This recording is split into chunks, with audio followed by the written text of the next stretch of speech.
be here with you all this morning. I realized as I was sort of going over what I was going to say today that this is kind of a great big giant pep talk. I don't know why I think we all need that right now, but here we go.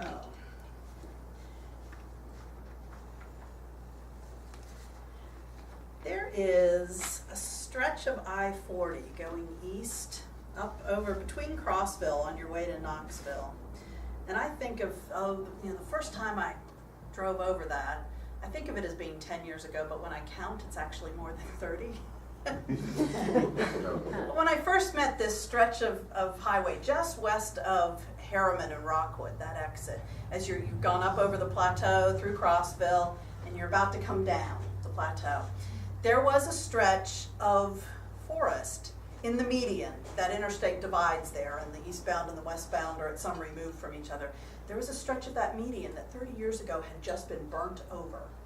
I assume there was a forest fire. I didn't live in Tennessee when it happened, so I never heard anything about it. But I watched that stretch for years. I had friends in North Carolina and family in Pennsylvania, so I was back and forth over that stretch several times a year for a while there. And still, I'm back and forth over that stretch of highway. And at first, there was nothing green there at all. It was black. It wasn't just brown, it was black. It was charred. Trees were just sort of snapped like toothpicks. There was no undergrowth. It was burnt. It had been burnt recently. But as things happen, that didn't stay that way. It was different. Every time I came back, there were more little things starting to come up. And now, today, if you drive through, I can't even really tell where that patch starts and ends. I can, if I am not driving and I can look really carefully, occasionally I can still see a trunk of a tree that was there that was all burnt and dead. Is now just sort of brown, kind of washed, kind of clean. But it's just regular forest now, like the rest of the forest around it, because this is what life does. Life recovers, life heals, life goes on. So I wanted to share with you a couple of books that have been my favorite reads of this year so far. And one of those is entitled, You're More Powerful Than You Think, A Citizen's Guide to Making Change Happen. And it's written by Eric Liu. It's L-I-U, so I think I'm pronouncing it correctly. And he is... he's a TED talker, so if you follow TED Talks, I know a lot of you do, you may have heard him talk. He's the founder of Citizen University, and he was a speechwriter during the Clinton administration, and he writes for CNN.com and for TheAtlantic.com, and he wrote this book called You're More Powerful Than You Think, and it was really fun to read. And I will send you titles later, I'll put them on the email list. And the other book I read, which I actually have here in person, it's by Adrienne Maree Brown. It's called Emergent Strategy, Shaping Change, Changing Worlds. They were both written in 2017. Adrienne Maree Brown is a person of color. She's actually mixed racial, is what she calls herself. She's a social justice facilitator, organizer, been very active in lots of organizations. She currently lives in Detroit, so she's had plenty to be busy with up there these days. She's also identifies as a healer and a doula.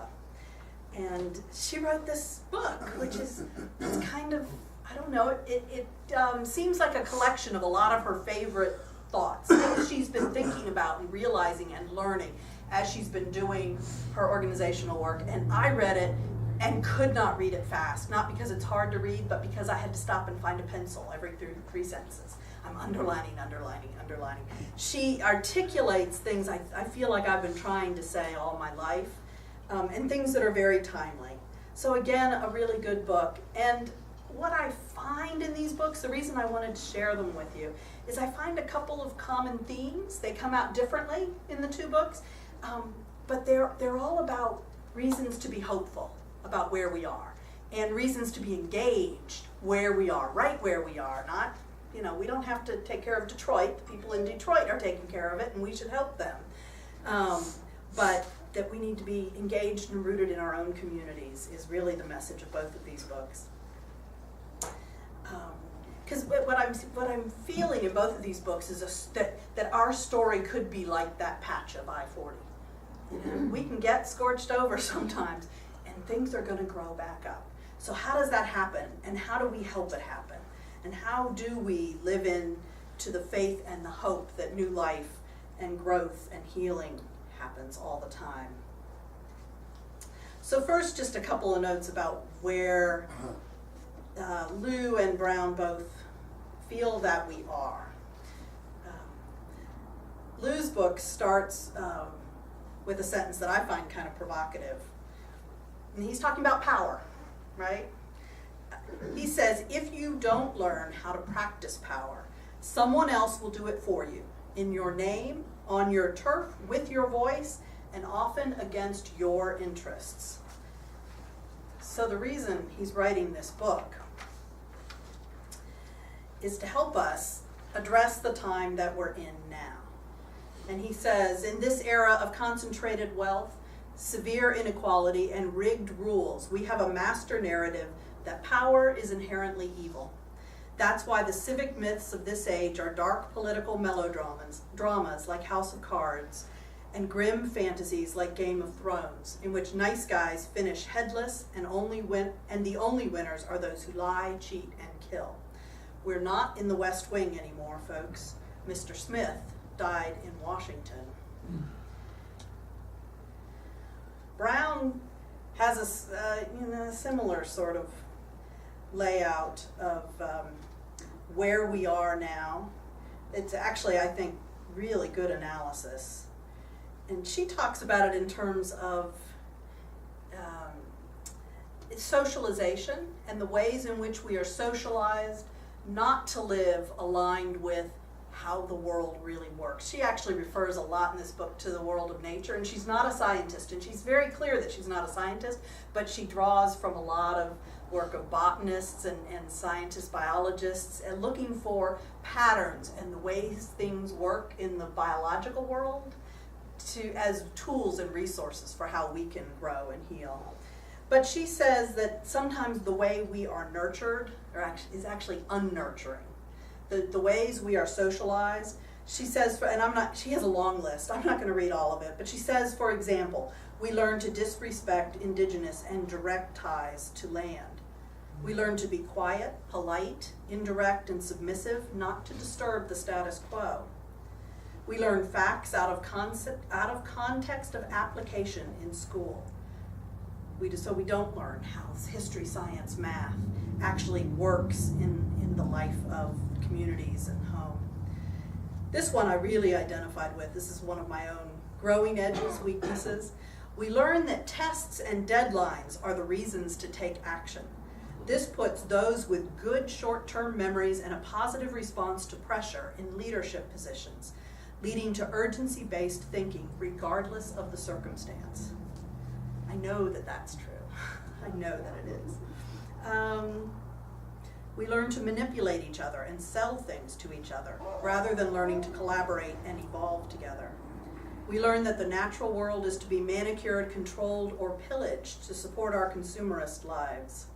Even the natural lives of our bodies gets medicated, pathologized, shaved, or improved upon with cosmetic adjustments. We learn that we only have value if we can produce. Only then do we earn food, home, healthcare, and education. We learn our organizations are only as successful as our fundraising results, whether community impact is powerful or not. We learn as children to swallow our tears and any other inconvenient emotions, and as adults that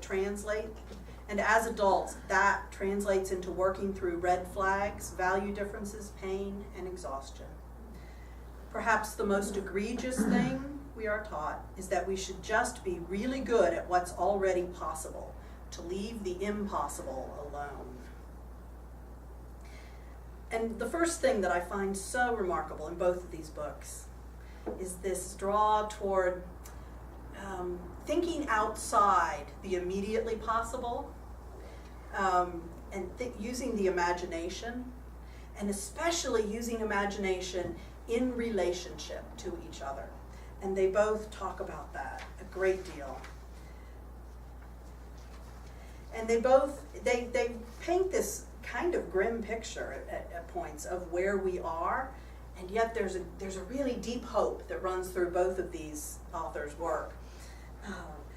Lou says, what looks like anger and disillusionment among so many bottom-up movements, from the Tea Party to striking fast food workers, from young Sanders fans to angry white Trump supporters, from Black Lives Matter to moms demand action for gun sense in America, from campus social justice activists to campus free speech champions, is in fact a deeply optimistic surge.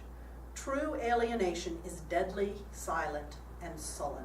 The upheaval and ruckus of our times are hopeful at heart. People still believe change is possible. And I see that also in Brown's book. She quotes someone else, let's see, Lisa Thomas Adeyemo, saying, everything, given time and nurturing, is moving toward balance and healing. And she says all the mess, what we think of as the mess that we've created, we often think of ourselves as being human beings outside or over against nature, at war with nature. I don't know who it is that Brown is quoting here. Oh, Micha Cardenas is saying, nature is the pesticides we've put out there. Because guess what? We are nature. What we make is part of nature. We are not separate from nature. And that is perhaps sobering, but I find it really hopeful. Because we are, of course, part of the problem. But we are also part of the original givenness, the resources, the hope, the life, that green stuff that comes out every spring, the green things that grow back after an area has been burnt over. That is us too. So how do we access that? How do these authors find us moving from where we are, which is not the West Wing? And I have to kind of laugh. I've been watching West Wing for, I don't know, the umpteenth time through on Netflix, because I have a second child who got kind of old enough to really appreciate and enjoy it, so we're going through it again. And my children keep saying, why couldn't we have Bartlett for president? Really? Which is what I said back then. I didn't, when I was watching it the first time on prime time. But we're not. We are not in the West Wing. So how do we move to somewhere new? So in both of these I see, but especially in Adrienne Marie Brown, this emphasis on change and evolution. Lou is all about organizing and how to do that. But for Brown, some of it is just realizing that change happens and learning how to move with that instead of against it. And she especially emphasizes body. She encourages practices that put us back in our own bodies so that we know ourselves to be part of nature, as it were. So she says, here's just a description of how it is that I've pulled out of her book. Change happens. It just does. Life is messy and complex. We are connected and we are powerful.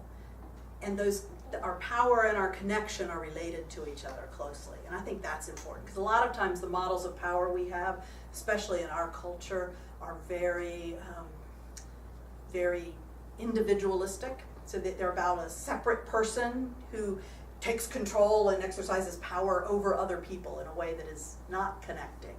And instead, she and Lou both are looking for ways to find and exercise power that is about connection, that draws from and serves connections. Brown also points out over and over and over again through this book that we are rooted. Our socialization may be limited, but it also makes us deeply connected, and it makes us resilient. That connection we have with each other, with other humans and with nature, is what makes us resilient. She has this wonderful passage where she's talking about, what is, I forget which plant, she's using a plant, what is that plant for, or that organism for, and she talks about what we know about that. And says, so maybe their purpose is this. Well, so what is the purpose of being human? And she thinks it might just be about being resilient. Resilience may be what we do best. And I like that. I don't know, that forest outside Rockwood Harriman is kind of, I think, got us beat there. But maybe we are too. I like this idea. And Brown also stresses that we have access to wisdom, to what I'm calling technologies of hope. We have access, we have communities to which we belong. And she says, for this sort of one statement of her vision, she just says it over and over in different ways through this book. She says, we are creating a world we have never seen. We are whispering it to each other, cuddled in the dark, and we are screaming it at people who are so scared of it that they dress themselves in war regalia to turn and face us. Because of our ancestors, because of us, and because of the children we are raising, there will be a future without police and prisons. Yes, there will be a future without rape, without harassment and constant fear and childhood sexual assault. A future without war, hunger, violence, with abundance, where gender is a joyful spectrum, where my nephew would not be bullied for his brilliant differentness, where each of our bodies is treated like sacred ground, whether we have insurance or not. And she analyzes the root of our problem as being about imagination. And I find this really intriguing. She says, imagination is one of the spoils of colonization, which in many ways is claiming who gets to imagine the future for a given geography. I had an English teacher in college once who showed us slides of the churches the Anglo-Saxons built and the churches the Normans built in England after they conquered. And she said, some people have argued that the Normans conquered England by use of stone. They're the ones with the arches, the Gothic arches. And their stone architecture stood, and it wasn't easy to burn down. Brown would say they also captured the imaginations of that land. They won the right, they thought, to imagine what the future of that island would be. And she says, losing our imagination is a symptom of trauma. So the question then becomes, how do we reignite that imagination? She has a great fondness for Octavia Butler. Have any of you read Octavia Butler? She's an African-American science fiction fantasy writer of the 20th century. She died within the last decade. I can't remember the date. She's really good. I really like her. That's part of the reason I love this book. But she sees Octavia Butler and that genre of writing fiction and fantasy, science fiction, it's a practice of imagining a different future, a future in which people behave differently, in which power works differently. But she says, what we're really asking is, how do we, who know the world needs to change, begin to practice being different? And she finds all kinds of ways that we can practice that here and now. I'm not an organizer, but I am very interested in how these things come to happen. And I love the possibilities at play in both of these books. They're both all about connection and collaboration and organizing. I have a page marked here.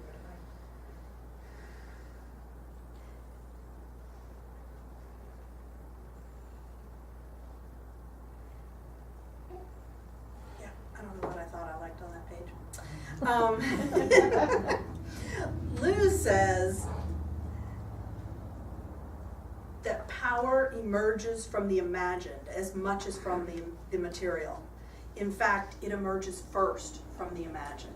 He actually says organizing is magic because it makes change happen. And if you start looking up definitions of magic, which you might want to do later, I'm not going to take you through that, you might find that he's kind of right. He's not wrong there. Organizing makes change happen. It's magical. So getting together with people, talking to people, one of the big technologies that he focuses on a lot, and he in his book goes through lots of examples of on-the-ground organizing work and change-making, and a lot of what he talks about is about people who use different methods of constructing new stories for groups. And they do it by engaging with the old story. So a lot of it's about deep connection work, where I sit down with Karen, and Karen and I say, what's your story? and we talk and we understand what is in the world and what needs to be in a different way than we did before we sat down to talk to each other. And then Karen talks to Tom, and Tom talks to Chuck, and Chuck talks to, we build a story of who we are that starts ultimately with the story of who I am. So it's the story of who I am meets the story of you and then becomes the story of us. And this is how groups organize, or it is one way, it's the way that Lou is recommending. We organize to create stories that allow us to live into the change that we wish to create in the world.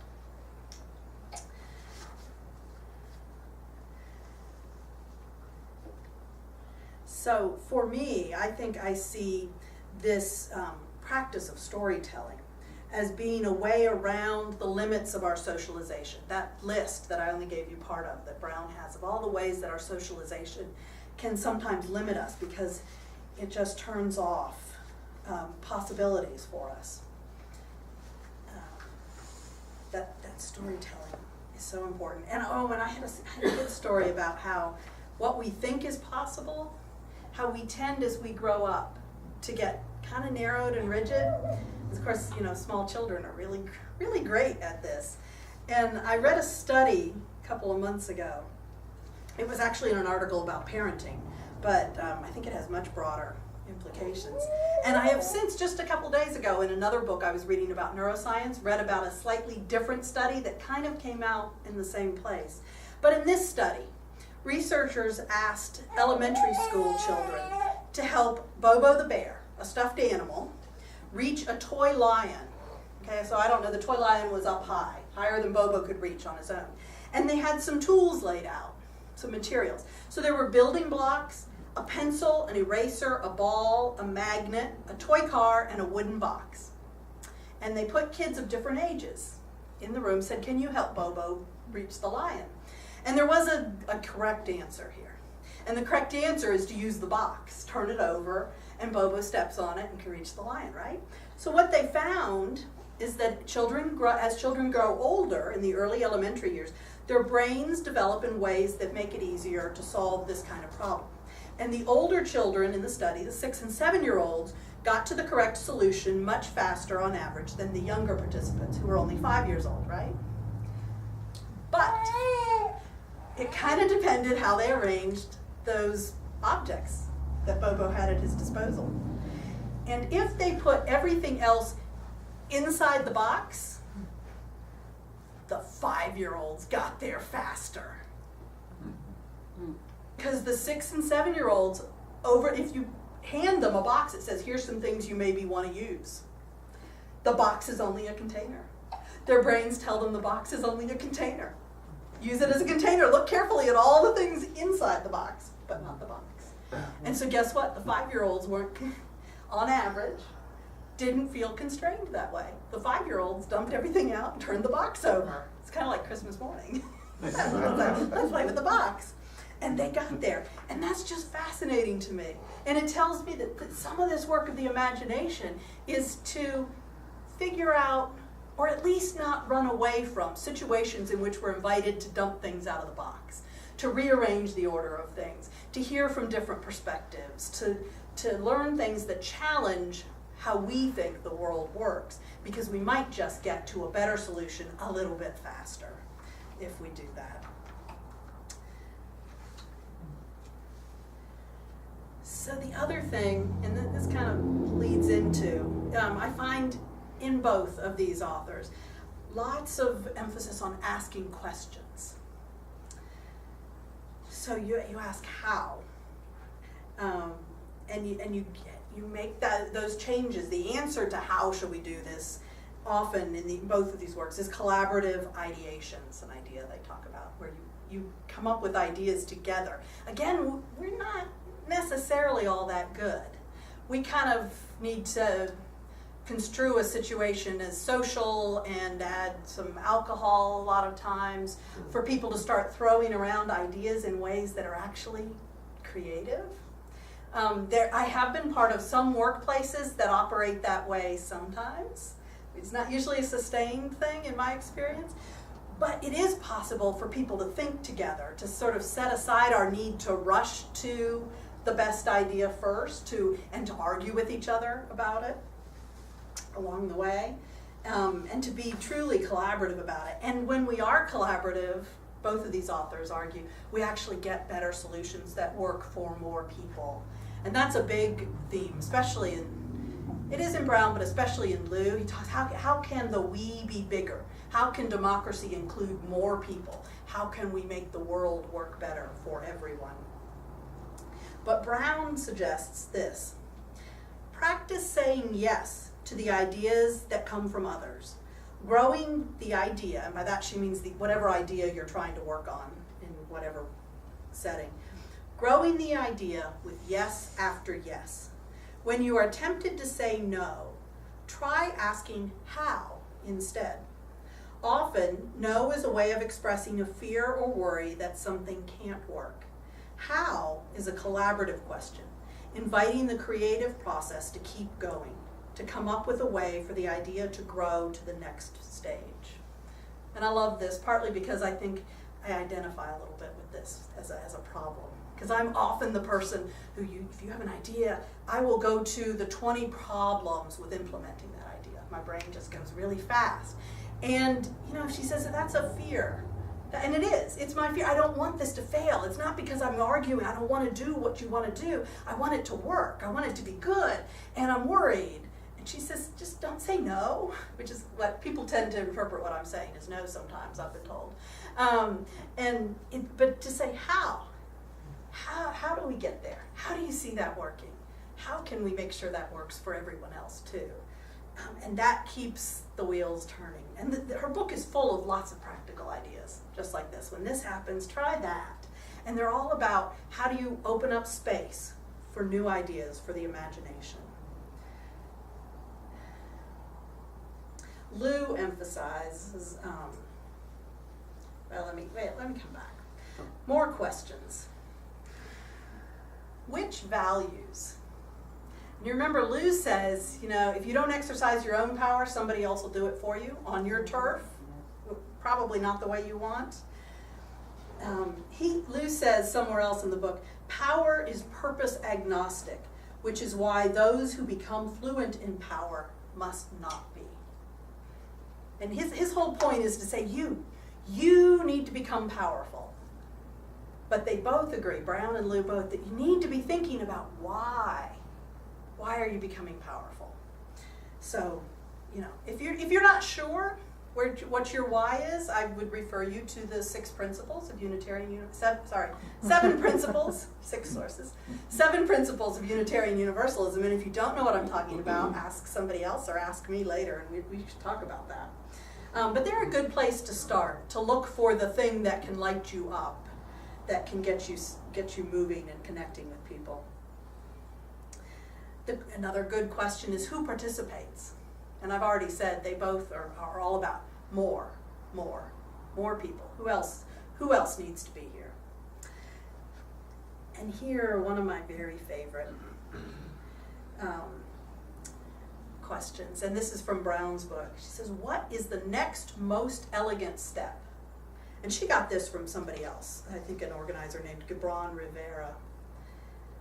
But Brown says about this next most elegant step, in any conversation, I would say in any moment in life, there is a next elegant step, one that is possible and strategic based on who is taking it and where they are trying to go. Find it and you cannot fail.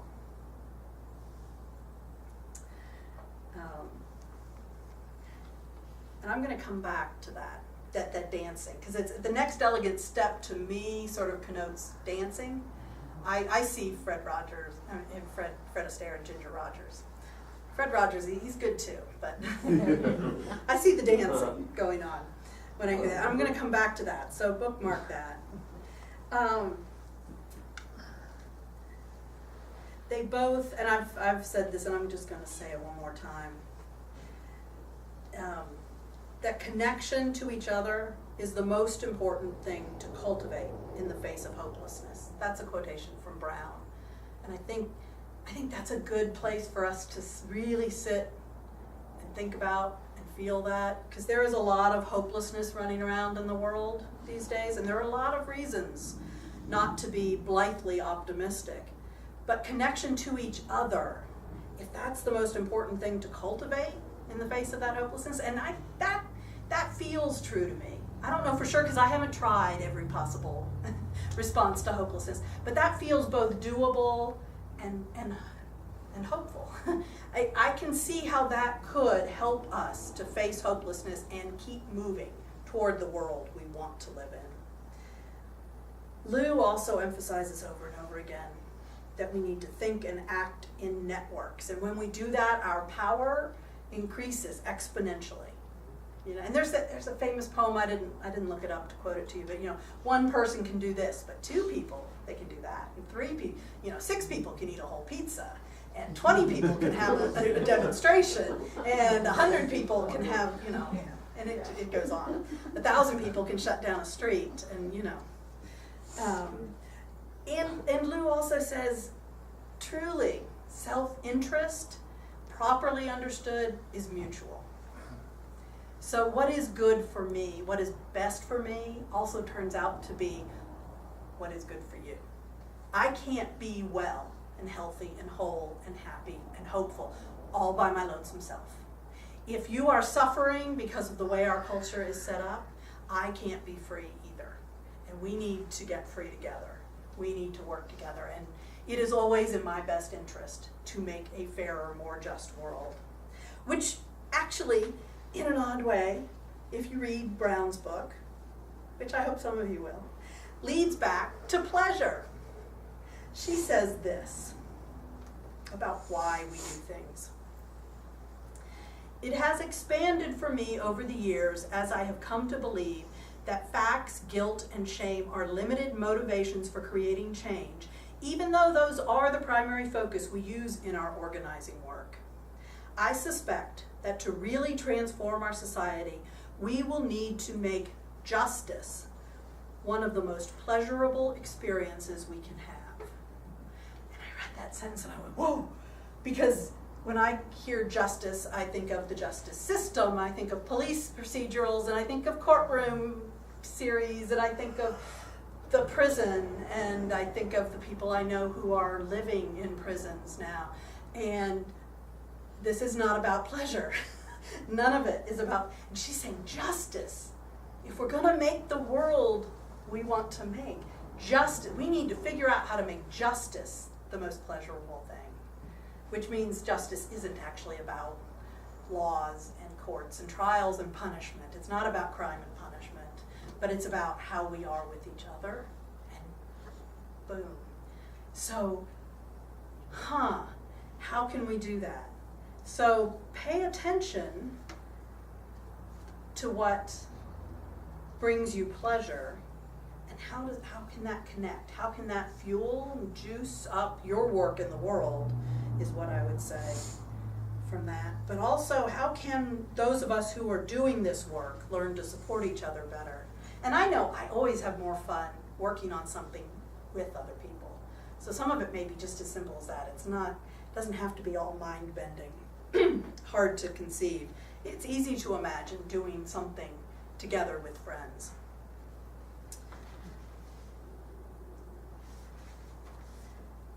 So where do we go from this morning with all of this? Lou's, one of my favorite things he says as he's winding the book down is that voting shouldn't be eat your vegetables. It should be join the club, join the party. And the same is true of citizenship in general. There is an art to making a bigger club. It often involves making art. And I think of dancing and the next most elegant step, but I also think about real dancing, and I think about singing, and I think about art and poetry, and Audre Lorde writes a lot about art and organizing and the importance. So as we sort of think about connecting more deeply with where we are so that we can imagine where we would like to go and we can start moving in that direction, I suppose I have 3 things I'd like to suggest that you take, or that I have taken from this book that may be useful for you. And one is Brown's suggestion that we look for the conversation that only we can have. She says somewhere in the book, she's talking about she's worked as a facilitator for lots of different organizations, and in talking about how she's learned how to do that and what she's learned from doing it over and over again. She says, in any given room, there is one conversation that only can happen there. And it can only happen because we particular people are here. It's a different conversation than we would have if 5 of you left and 5 different people came in. So whatever room you're in, look for the conversation that can only happen there and see what you can do to help that conversation flourish and bring hope and healing and growth. Another suggestion I got from Brown that I think is really helpful is to consider everything data. And she says this to undercut our fear of messing up, of making a mistake, of going the wrong way. She kind of says it doesn't matter so much if you're paying attention and you're talking to other people and you're thinking about where you want to go and being clear with what you're trying to imagine, because and I'm quoting from her here, everything we attempt, everything we do is either growing up as its roots go deeper, or it's decomposing, leaving its lessons in the soil for the next attempt. This is her way of saying, be not afraid. Go forth and do something. The third thing, and you've heard me say this before, if you invite me back again, you'll hear me say it again, we are not alone. You are not alone. We are not alone. This congregation isn't the only UU congregation in the state or in the country. You're not the only people working, organizing for the kind of change you want to see here in Tullahoma. And I know you all are cooperating with lots of other organizations in Tullahoma and the towns where you live around here. So we are not alone. And even if we tried to be alone, we're not alone. When I was in divinity school, my senior project was kind of about connection.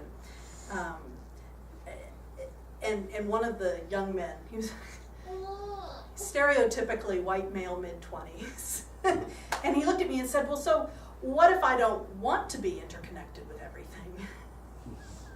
Because that's what I was arguing. It's just that independence is illusory. What we all are actually is interconnected. It's what both of these authors are saying over and over again. And I looked at him and I said, well, I wasn't really being prescriptive. I'm being descriptive. And I'm just saying kind of tough. You are connected. You could go be a hermit. Thomas Merton, he lived as a hermit. If you read his works, he's a 20th century monk. If you read he's terribly connected. He's excruciatingly aware of his connections to the world around him while he's sitting in his hermitage in Kentucky in the woods. You know, so we are connected. And so you are not alone. Everything's good. Everything fertilizes the next thing you do. Even if you mess it up, you'll learn a lot. And what is the conversation that only we can have? And the really fun thing about being here is that after we get coffee, we're going to come back and talk. And we'll find out what conversation we can have here. That is always so much fun for me. But I leave you with this hope for finding movement and growth and healing, even in a time that feels scorched over, burned over sometimes. Some days I read the headlines and I just go, I don't even know what to do, except that I get to come talk to somebody on Sunday. Yeah.